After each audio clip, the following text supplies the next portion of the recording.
Hello दोस्तों, तो कैसे हैं आप लोग। आज हम लोग एक बार फिर से साथ में हैं और मैंने आपसे वादा किया था कि अगली वीडियो में जब हम लोग मिलेंगे तो फिजिक्स के बारे में पढ़ेंगे। तो पहला चैप्टर फिजिक्स का आप लोगों को पता है क्लास 12th में कौन सा है, इलेक्ट्रोस्टैटिक्स, या उसको हिंदी में बोलते हैं स्थिर वैद्युतिकी, जिसमें आवेश और वैद्युत क्षेत्र के बारे में हम लोगों को पढ़ना होता है। ठीक है, इसमें कई सारे टॉपिक होते हैं, लेकिन आज हम लोग सिर्फ कौन से शुरुआत से मैं चालू करूंगा आप लोगों को और लास्ट तक की एक एक चीज पढ़ाऊंगा। और आप लोगों को ज्यादा नोट करने की जरूरत नहीं है, जितना सिर्फ यहाँ पे बोर्ड पे नोट कराया जाए उतना आप लोग नोट करिएगा। और बाकी जो भी थ्योरी वाला पार्ट है उसके नोट्स मैं आप लोगों को वीडियो की लिंक में डिस्क्रिप्शन में टेलीग्राम का चैनल का लिंक दे दूंगा, उसके ऊपर मैं आप लोगों को पीडीएफ प्रोवाइड कर दूंगा, तो वहां से आप लोग नोट्स क्या कर सकते हैं, आसानी से बना सकते हैं। ये जो है आप लोग सोच रहे होंगे कि यूपी बोर्ड के लिए है या सीबीएसई बोर्ड के लिए है, तो जाहिर सी बात है हिंदी में लिखा है तो यूपी बोर्ड के लिए भी होगा और सीबीएसई बोर्ड के लिए भी है ये, क्योंकि इंग्लिश में भी लिखा है। तो आप लोग दोनों के लिए ही आसानी से पढ़ सकते हैं, कोई दिक्कत नहीं आएगी। मैंने आपसे वादा किया था ना, ऐसी फिजिक्स आपको पढ़ाऊंगा जो आपको दीवाना बना दे। ठीक है, इस वीडियो के बाद में आप लोग कमेंट में जरूर बताइएगा कि कैसा लगा आप लोगों को पढ़ने के बाद में। ठीक है ना, तो आज हम लोग इस चैप्टर में 3-4 टॉपिक पढ़ने वाले हैं। जैसे पहला टॉपिक आप लोग देख रहे होंगे इस चैप्टर में, आवेश व गुण, मतलब चार्ज एंड इट्स प्रॉपर्टीज। आवेश क्या होता है उसके बारे में पढ़ना है और उसकी प्रॉपर्टीज क्या होती हैं। यहीं से काफी सारे आपको सवाल आ जाते हैं, 1 नंबर में, ऑप्शन वाले में।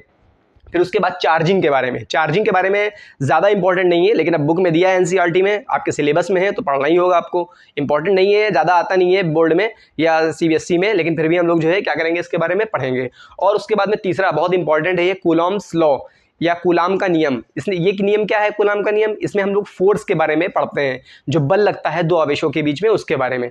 तो चलिए आप लोगों को पढ़ाते हैं एक एक टॉपिक शुरू से। तो जैसा कि आप लोगों को यहाँ पे हमने लिखा है आवेश के बारे में। आवेश क्या होता है? आवेश जो होता है एक पदार्थ का गुण होता है। गुण का मतलब आप लोग समझ रहे हैं ना, प्रॉपर्टी होती है एक मटेरियल की। जैसे आप लोगों को हम बात करें, किसी इंसान के बारे में बात करें तो ईमानदारी क्या है? ईमानदारी दिखाई देती है क्या? नहीं दिखाई देती है। ईमानदारी क्या होता है? इंसान की एक प्रॉपर्टी होती है, क्वालिटी होती है, गुण होता है। उसी तरह आवेश भी क्या होता है? पदार्थ का एक गुण होता है। पदार्थ के अंदर की एक प्रॉपर्टी है, वो गुण है। अब इस गुण की वजह से होता क्या है, पदार्थ में क्या चेंजेस आते हैं, पदार्थ में क्या बदलाव आते हैं। तो आवेश की वजह से होता क्या है, पदार्थ में अगर दो वस्तुएं हैं, दोनों के ऊपर आवेश है, तो उनके बीच में आकर्षण हो सकता है या क्या हो सकता है, प्रतिकर्षण हो सकता है। आकर्षण का मतलब, अट्रैक्शन का मतलब होता है एक दूसरे को अपनी तरफ खींचना, और प्रतिकर्षण का मतलब होता है एक दूसरे को दूर भगाना। तो अब कौन से आवेश आपस में एक दूसरे को खींचते हैं या एक दूसरे को दूर करते हैं, तो इन सबसे समझने से पहले आप लोगों ने बहुत सारे एग्जांपल डेली लाइफ में भी देखे होंगे। जैसा कि मैंने आप लोगों को बताया था कि हर चीज को, फिजिक्स हो या केमिस्ट्री हो, डेली लाइफ में, आम जिंदगी में भी आप लोगों को वो चीजें देखने को मिलती हैं। बस आप लोग ध्यान दीजिए। आप लोगों ने बचपन में देखा होगा कि जो स्केल नहीं होती, स्केल नापने वाली स्केल जिसमें सेंटीमीटर नापते हैं, उसको अगर आप कभी बाल पे रगड़ते हैं और उसको जो है क्या कहते हैं, कागज के छोटे छोटे टुकड़ों को ले जाते हैं पास में, तो क्या होने लगते हैं, कागज के टुकड़े स्केल की तरफ क्या हो जाते हैं, आकर्षित हो जाते हैं। तो ये किसकी वजह से हुआ? ये आवेश की वजह से हुआ, क्योंकि स्केल पर और कागज के टुकड़ों पर विपरीत आवेश होता है, अपोजिट आवेश होता है। तो वो एक दूसरे को क्या करते हैं, अपनी तरफ खींचते हैं, तो वहां पे क्या लगता है, आकर्षण बल लगता है। और आपने देखा होगा एग्जाम्पल इसका, तो एग्जाम्पल हम लोग लिख लेते हैं। एग्जाम्पल जैसे क्या बताया, स्केल व कागज के टुकड़ों के बीच आकर्षण। तो एक एग्जाम्पल तो ये आप लोगों ने बता दिया, स्केल और कागज के टुकड़ों के बीच आकर्षण। और कोई एग्जाम्पल देखा होगा आपने, आप लोगों ने आपकी बुक में ही लिखा होगा कि अगर हम लोग क्या करते हैं, कांच की छड़ को रेशम के कपड़े से रगड़ते हैं। मतलब अगर ये एग्जाम्पल के तौर पर ये एक कांच की छड़ ले लेते हैं, मान लीजिए ये कांच की एक क्या है, रॉड है, ये आपकी हो गई कांच की रॉड। इसको हमने अगर ये कोई कपड़ा ले लिया हमने, कपड़ा देखने में नहीं लग रहा है, समझ लीजिए कपड़ा है, वो रेशम का कपड़ा है। ये रेशम के कपड़े से अगर हम कांच की छड़ को रगड़ते हैं, इसको अगर हम रगड़ेंगे तो होगा क्या, ये जो कांच है, कांच के अंदर से इलेक्ट्रॉन निकल जाएंगे और कहां चले जाएंगे, रेशम के कपड़े के ऊपर चले जाएंगे। तो जब यहां से इलेक्ट्रॉन निकल जाएंगे तो जाहिर सी बात है, इलेक्ट्रॉन भी क्या होता है, आवेशी होता है। इलेक्ट्रॉन पर भी आवेश होता है, अभी मैं आप लोगों को आगे बताऊंगा। लेकिन क्या होता है, जब कांच की छड़ को रेशम के कपड़े से रगड़ते हैं तो इलेक्ट्रॉन कांच की छड़ से निकलकर कहां चले जाते हैं, रेशम के कपड़े पर। तो जाहिर सी बात है, इलेक्ट्रॉन पर आवेश होता है निगेटिव, माइनस चार्ज, ऋणात्मक आवेश। तो माइनस यहां पे आ जाता है और यहां से इलेक्ट्रॉन निकल गए तो यहां पे प्लस आ जाता है। तो देखिए ये दोनों आपस में क्या हो गए, अपोजिट चार्ज हो गए। तो ये भी एक एग्जाम्पल हो गया। तो डेली लाइफ में बहुत सारे एग्जाम्पल होते हैं आकर्षण के और प्रतिकर्षण के। तो ये आप